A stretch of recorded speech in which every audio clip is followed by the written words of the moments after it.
Omukutu gwa 10 akatonyeze musanvu Mama FM doboozi ly'ogwanidde okubanga owuliriza muzzukulu wa Mutasingwa omuzirambwa Mulindwa Burhan Munagomba kulisa omusawa yaffe esooka ati nenkwaniriza mu ssaawa yaffe ey'okubiri akayimba ako k'abaana aba Winterland Primary School Kyebando kakwatagana ku nsonga ya butonde bwansi nga bwe nabasuubiza nti mu mwezi guno ogw'ekkumi akiwe tunafunangayo omugenyi tunamuwa essaawa emu ate essaawa emu ne tugikozesa mu kusobola okubeera nga tutaasa n'okusomesa ku nsonga y'obutonde bw'ensi. Mpuliriza buli mwezi ogw'ekkumi n'omwezi ogwokutaano mu nteekateeka za pulogulaamu eno tukuteekerateekera pulogulaamu ez'ebyo butonde bwansi. Omwaka oguwedde nsuubira twatambula emyezi 3 teekateeka yali bannaffe aba Farm Radio ne tutambula nabo emyezi 3 nsuubira mwafunamu. Lwaki twalonda emyezi gino nti abalimi tuba nnyo mu season nga gye tukoma okubagamba nti mulime mugenda kulima ne watasaanidde kubeera nga mulima. N'olwekyo y'ensonga lwaki twasalawo okubeera nga tusomesa ku bantu obutonde bw'ensi. Bwe lwetandika obutonde bw'ensi mbabuuza ggwe mu bwongo bwo bwe twogera ku butonde bw'ensi okiwulira nga kye ki oba obutonde bw'ensi kye ki gwe wandikyanukudde otya? Era bwe mba ntandika ntera obbagamba n'amasimu ngata omulamwa guno tugutambula nze naawe kubanga mugazi ate munene ate nga bwe tutunulira abagwonoona oba aboonoona obutonde bw'ensi nabo banene. N'olwekyo tulina kukwatira wamu mu ngeri y'amavumbavumba okusobola okubeera nga tulwanirira ensonga y'obutonde bw'ensi. Byonna tubirabyeko, tetukyalina kunyumizibwa bunyumizibwa nti omusana gwakira mu kaseera akatasaanidde kwakirwamu oba ogutali gwako akatali kaagwo, enkuba n'etonnya mu biseera ebitali byayo, kati ekyo buli omu akirabako n'agaga abiri. N'olwekyo nze naawe tuteekeddwa okubeera nga tukwatira wamu mu mbeera ey'okulwanirira obutonde bw'ensi. Ampuliriza omulungi, bwe twogera ku nsonga eno abamu twesuulirayo ogwa naggamba n'olaba ng'ekitakukwatako, naye waakiri ne bw'oba teweenyigira butereevu mu kulima n'okulunda nga pulogulaamu bw'egamba nti omulimi n'omulunzi, bwe tutuuka mu kaseera kano aka pulogulaamu zino ez'obutonde bw'ensi, waakiri waayo akadde weefumiitirize gwe eyo kitambuza otya. Ampuliriza omulungi, bwe twogera ku butonde obw'ensi gaziya ku bwongo obwo totunuulira miti gyokka. Ebintu bingi ebiyitibwa obutonde bw'ensi era nga nze nandikugambye nti obutonde bw'ensi bwe buwangaaliro mwe tuwangaalira n'ebyo ebitwetoolodde, ebitonde ebitwetoolodde era nga bingi sobola kubirombojja n'embimalayo, naye obikutta otya? Kuba mu butonde obw'ensi bwe tuba tubutunuulira tulinamu ebintu bingi. Kankunokolereyo k'ebimu. Tulina omuntu oba abantu kye kitonde ky'ensi ekisinga byonna ebiri ku nsi. Katonda bye yatonda yakiwunda n'akiteekawo, kye kisinga obulungi ate kye kisinga obubi mu kwonoona obutonde bw'ensi. Yakiwa amagezi agategeera n'agafumiitiriza era n'okuyamba ku ebyo ebitonde ebisigadde okusobola okubeera nga bitambula. Tulinamu ensolo. Ensolo ezo mulimu ezeefaananiriza abantu era mulimu ensolo esobola okutegeera n'okusinga omuntu. Si muntu yenna wabula waliwo abeeyisa mu nneeyisa ey'ensolo nga n'ensolo emusinga. Ekirala tulinamu ebinyonyi, tulinamu ebyewalula, tulinamu ebyennyanja. Olwo twogera ku byennyanja byonna ebyezingira mu ttuluba nti biri mu nnyanja, ebigwa mu ttuluba eno ti byennyanja. N'olwekyo ebintu ebyo byonna tulinamu ensibuko y'amazzi oba ensibuko z'amazzi kye tuyita natural resources, manya water resources, mwe muli ennyanja, enzizi, emigga, buli ewava amazzi ag'obutonde nakyo kiba butonde bwansi. Kati awo Sempappe n'ava eri n'agamba nti oluzzi olumaze emyaka 200 yagenda Dduziba, awo gye bali abagagga b'ennaku zino myaka 35, afunye ssente n'agamba nti oluzzi Nduziba lumaze emyaka 2, bajjajja be baatalabako bonna baalusangawo era ne balulekawo. Nolwekyo nga tonnakola kintu kya bugwagwa, sooka weefumiitirize ki kye ŋŋenda okukola era ŋŋenda ganyulwamu ntya, nti oggyeewo oluzzi oyagala tteekawo ekintu kyonna, kati bano abakwetoolodde banaakitunulira batya? Sooka weefumiitirize nga tonnakola kintu kyonna. Tulina obutonde bw'ensi obukulu ennyo bwa mirundi nga 3, era bwe twagala okusooka okukoonako olunaku olwaleero bwa mirundi emeka? 3. Tulina empewo buli omu gy'oyaayaanira, era wano mu COVID Katonda agitukendeezaamukko, n'olaba kye bayita omuwendo gw'empewo gye tussa oxygen, nti ng'omuntu omuteekako baagala bukadde na bukadde, era bw'oba nga tobulina bangi twabaziika. N'olwekyo tozannyisa kitonde oba obutonde bw'ensi bwe bayita empewo. Obutonde bw'ensi obwokubiri ly'ettaka lye tuliko, lye tutuddeko, lye tuwangaalirako, erireze obutonde bw'ensi bwonna obusigadde, ettaka. Obutonde obulala ge mazzi. Ebintu ebyo 3 sooka otulo obyefumiitirizeeko mu bulamu bwo gw'omuntu: ettaka, amazzi n'empewo. Ettaka teriggwa malojja, amazzi tegaggwa malojja n'empewo. Kati ebyo bw'obitunulira bw'oti nti oli asobola okuva eri Sempala n'agamba nti kati ennyanja ŋŋenda giyiwako ekitundu ngiyiyomu ettaka. Abaffe kyokola kibeeramu obuntu bulamu, bwe kyobwekoze obeera okiraba nti mulimu obuntu bulamu.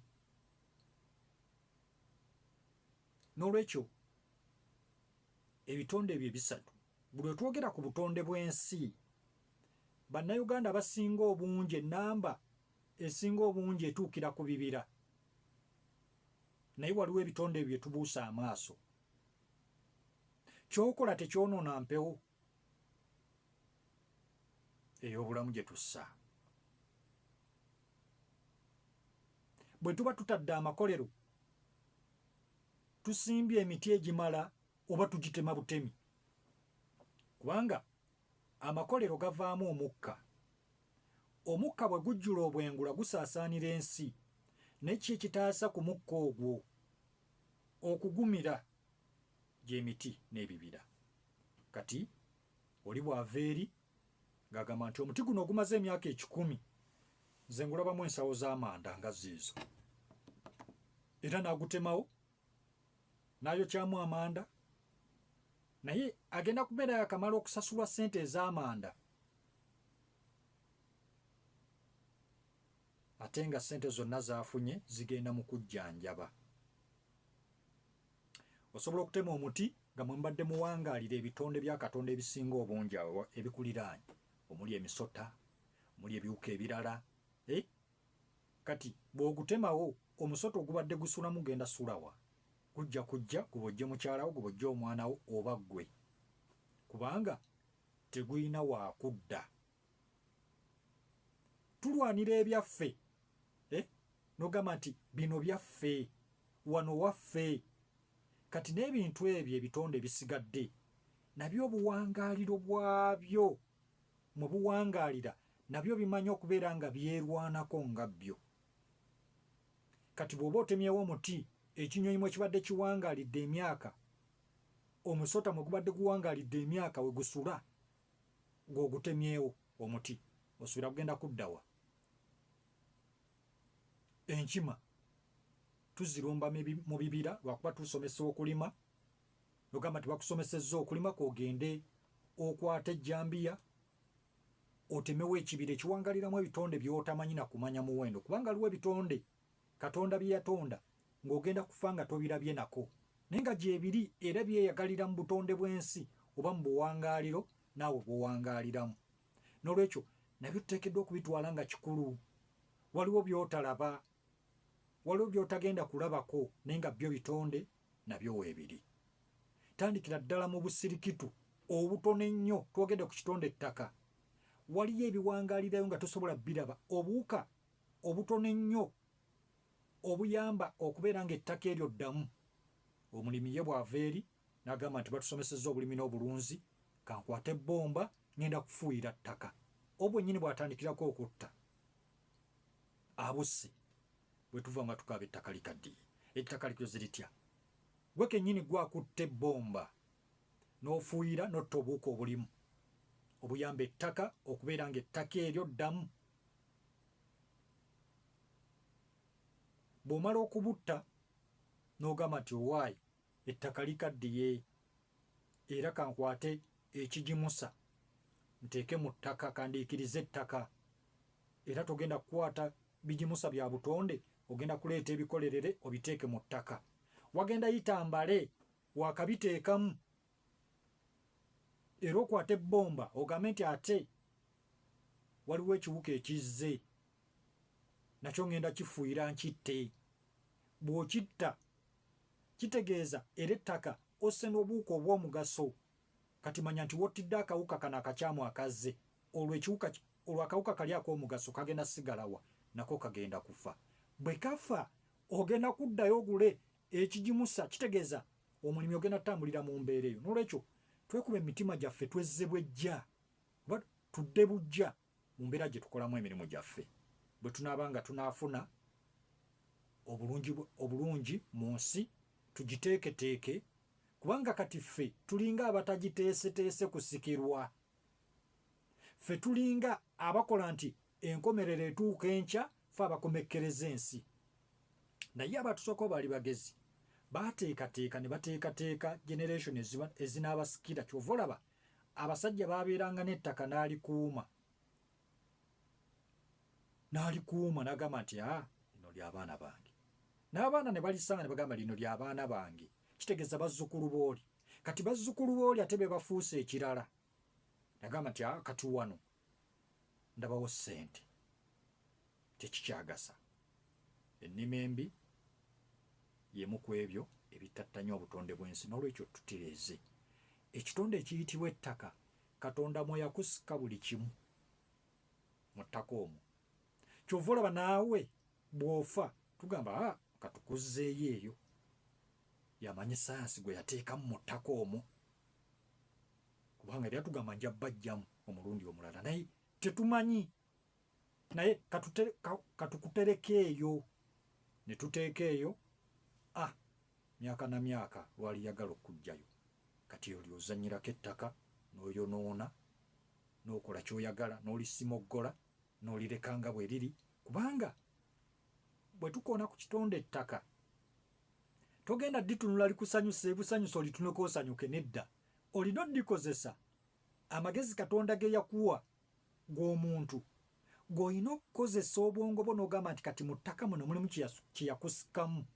Kubanga emmere yonna eri mu ttaka, emmere yonna yagiteeka mu ttaka, ebyobugagga byonna yabiteeka mu ttaka. Naye abaffe obijjeeyo otya okubyeyambisa okubeera ng'obifunamu ate nga tobisaanyizaawo. Ettaka nga tulisaanyizaawo. Bw'otunulira bannaffe abasima omusenyu mu bisenyi, mu nnyanja, abasimazi malamu ezo olina ddira olusozi n'alwabuluzaamu n'alusaanyaawo. Abaffe ani amanyi omugaso gw'ensozi? Lwaki Katonda yazissaawo? Kwezi butakiraba nga kyamakulu. Naye singa ensi yakula fulaati bweti Katonda najja aleeta omuyaga nga tekuli nsozi ezo, oluzza tubeerawo tutya. Naye olusozi lumaze emyaka n'emyaka ne balwasaamu ne bajjamu malamu ne bakola bye bakoze. Waliwo ekijja nga kigenda kukosa naye nga kyetaagisa. Katugeze nti batunuulidde olusozi olwo naye baagala dusalako paati bayiseewo oluguudo. Okirabye? Naye so si kulusaanyaawo n'oluggyawo lwonna, tekyetaagisa. N'olwekyo ekitonde ekiyitibwa ettaka tugambye nti Katonda mwe yakusika buli kimu. Bw'akusikamu buli kimu n'akuwa amagezi agafumiitiriza okuggyayo ekyo kye yateekamu. Kati olina kuyiga nkozesa ya ttaka ndikozesezza ntya? Abedda abantu we baafa baabaziikanga mu ttaka nga tebataddeko seminti. Ne kati osanga ebiggya ng'oyinza okugamba nnyumba. Abamu baatandika n'ozimbako amayumba, n'azimba ennyumba n'ateeka wali, n'azimba ekiseminti ne wali kiseminti ne wali kiseminti ne wali kiseminti, eka ne zibeerako nga bijja bya seminti. Enzika eyo yaleetebwa nayo si nnungi, kubanga ekiseminti ekyo kiwangaala emyaka n'emyaka. Kale twavudde ne ku seminti ne tudda ku tayiroozi. Bwe twavudde ku tayiroozi ne tudda ku ttalazo. Ttalazo emala emyaka bimeka okwabulukuka awo obeera ogitadde? Emalawo emyaka emeka? N'olwekyo twekubemu tooki mu nkozesa y'ettaka, naye nga tetulirekaawo kulitunulako butunuzi, wabula nga tulikozesa ebyo ebigwanidde okubeera nga tukola okusobola okubeera nga tufunamu ekyamakulu. Ampuliza omulungi, kkiriza male okuwummulamu katono, tugenda kubeera nga tukomawo mu kitundu kyaffe ekisembayo. Bw'oba olina ky'ogamba ojja kubeera ng'oyita ku 0705 0705 8 22 22. WhatsApp yaffe eri 0705 6999 799. Nkola mu katono bwe nti tovaawo.